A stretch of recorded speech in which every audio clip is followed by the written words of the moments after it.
একজন নারী তিনটা জিনিস কখনোই ভোলে না। নাম্বার 1, গর্ভ অবস্থায় তার সাথে করা ব্যবহার। নাম্বার 2, ডেলিভারির পর তার সাথে করা আচরণ। আর নাম্বার 3, পরিবারে অনেক মানুষ থাকা সত্ত্বেও নিজের নবজাতক বাচ্চার দেখাশোনা একা হাতে করা। গর্ভ অবস্থায় এবং ডেলিভারির পরে যে সময়টা থাকে না, এই সময়টায় নারীর সাথে কে কি ব্যবহার করছে সে মৃত্যুর আগ পর্যন্ত ভুলতে পারে না। কারণ এই সময় একটা নারীর সবচাইতে ভালোবাসা, স্নেহ এবং যত্নের প্রয়োজন হয়, যেটা মনে হয় আমাদের সমাজে কিছু পরিবার আজও পর্যন্ত পায় না। একজন নারী তিনটা জিনিস কখনোই ভোলে না। নাম্বার 1, গর্ভ অবস্থায় তার সাথে করা ব্যবহার।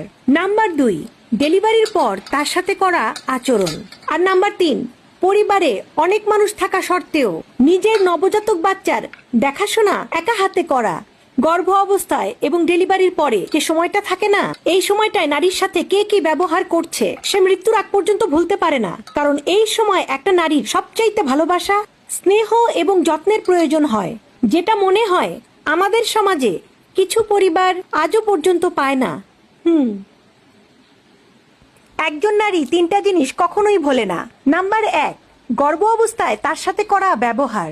নাম্বার 2, ডেলিভারির পর তার সাথে করা আচরণ। আর নাম্বার 3, পরিবারে অনেক মানুষ থাকা সত্ত্বেও নিজের